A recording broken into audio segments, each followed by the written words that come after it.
foreigners facing horrific oppression, after seeing communities torn apart by the occupation of the West Bank, and also communities knit together in Christ, despite living amidst the constant presence of barbed wire and tear gas canisters that are made in the USA, by the way, by watchtowers, checkpoints, and military police.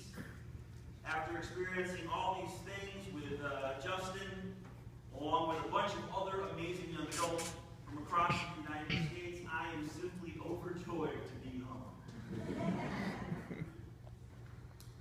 And so thank you for welcoming me back.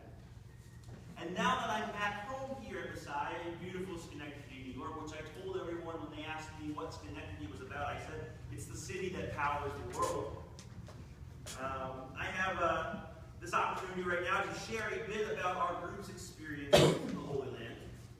And in thinking about what to share, there's one word that shines through all of it. Hope.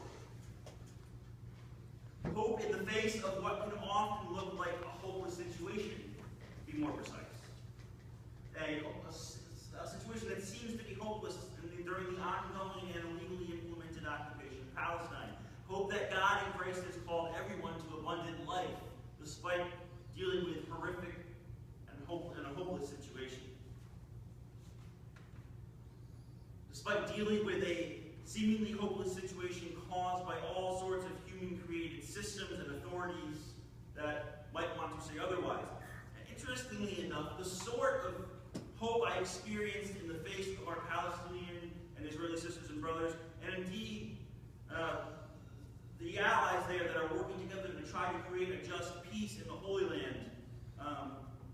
This idea of hope in the face of what seems to be hopeless is just the sort of hope that I think was on Jesus' mind in this morning's gospel story. This morning's gospel story is the beginning of pretty much a summer-long arc, pretty much a summer-long kind of chronological trip through the book of Mark, the Gospel of Mark. And so today's story takes place near the beginning of Jesus' ministry. It's kind of an incredible kind of preamble to what's to come, actually. So Jesus has already been baptized. He hung out in the wilderness and was tempted by the devil for a while. He even healed a few folks already. He's cast out a few demons. And he even went on his first preaching tour around the Sea of Galilee. But now he returns home to Nazareth. And he's only really getting started. Immediately before today's gospel story, Jesus, in fact, has just appointed the 12 apostles. He's just gotten the crew together, and for some truly incredible ministry, and I'm sure he's really stoked. He's really excited to get going proclaiming the good news of hope in God. He's pumped, ready to proclaim the good news of the gospel of love, healing, community, and most importantly, hope. But then he gets to his hometown, and everyone there working under all sorts of problematic human systems of thought think he's just crazy.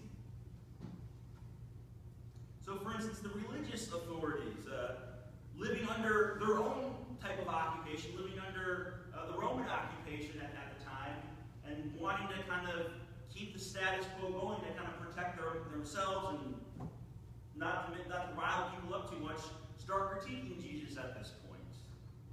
Under their kind of limited systems of human thinking, not thinking that God could do something new, they think that Jesus is possessed by a demon, Beelzebub, which I think is one of the funniest names for a demon ever, by the way. Even Jesus' own family kind of thinks he's insane. That, why are you going about healing people and proclaiming all this good news, despite, we're all kind of, poor fishermen and carpenters and farmers here in, like, a backwater part of Israel, just sort of trying to act out a basic existence. But you're going around doing all these amazing things. You're riling people up. They try to want to tamp him down.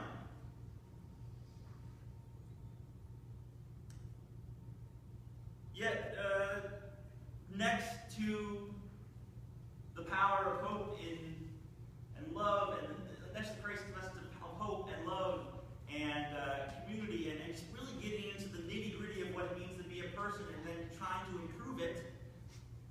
Next to that, these human systems, these human critiques of what Jesus is doing, they kind of just brush right off Jesus. He doesn't care.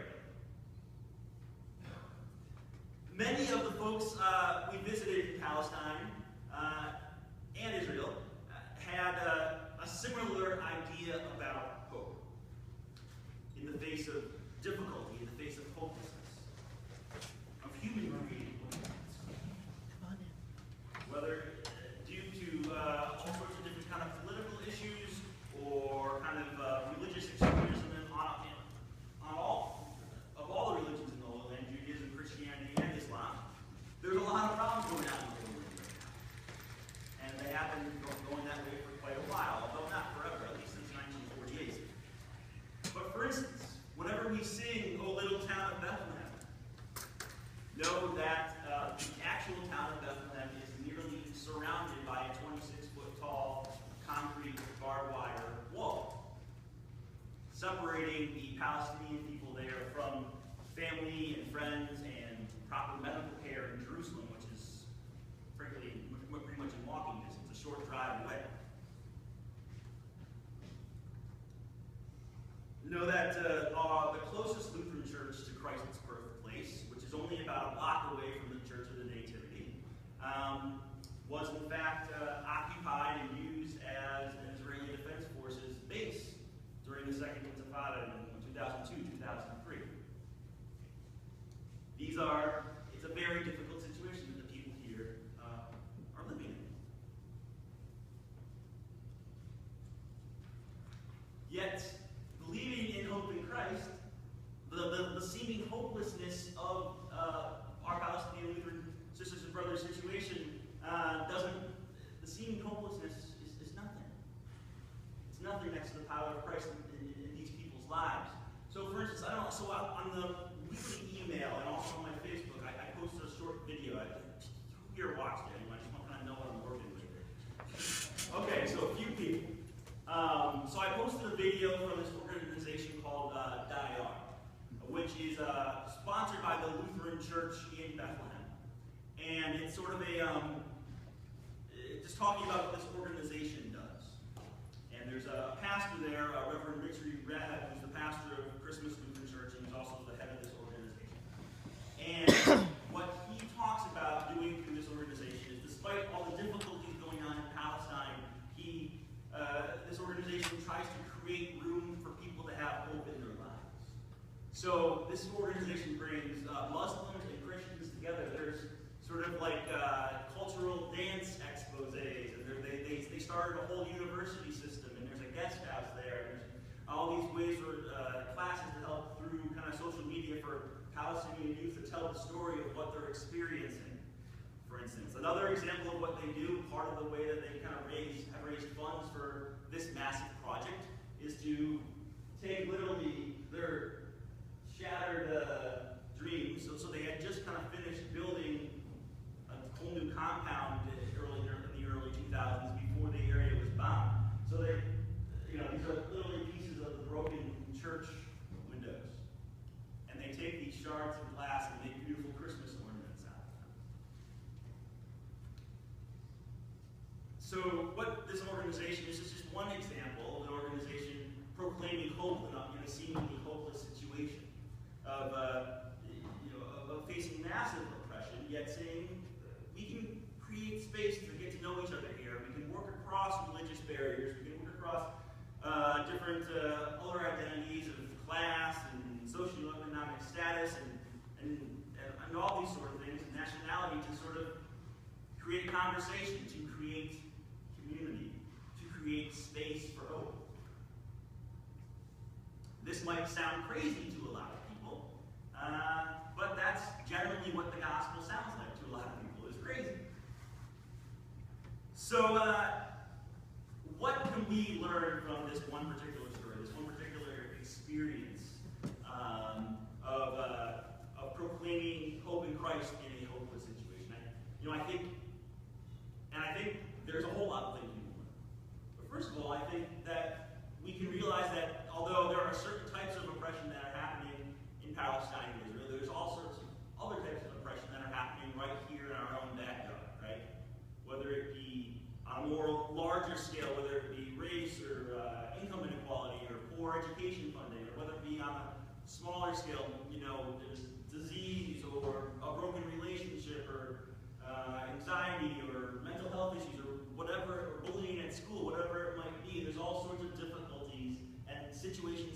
hopelessness that many of you perhaps right now or many other people in our community might be facing.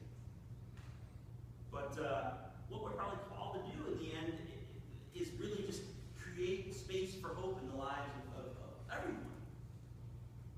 And not just create space for hope, but to also know that Christ is constantly breaking into our own lives and creating space for hope in our own lives as well, no matter what we may be facing. Creating space for hope, creating space for an exchange of ideas, and creating space to learn from one another and to improve each other's lives and improve the lives of our community. For a lot of people, for people living under all sorts of kind of human structures and ideas and political realities, this idea of hope in Christ might sound crazy. But it sounded that way for over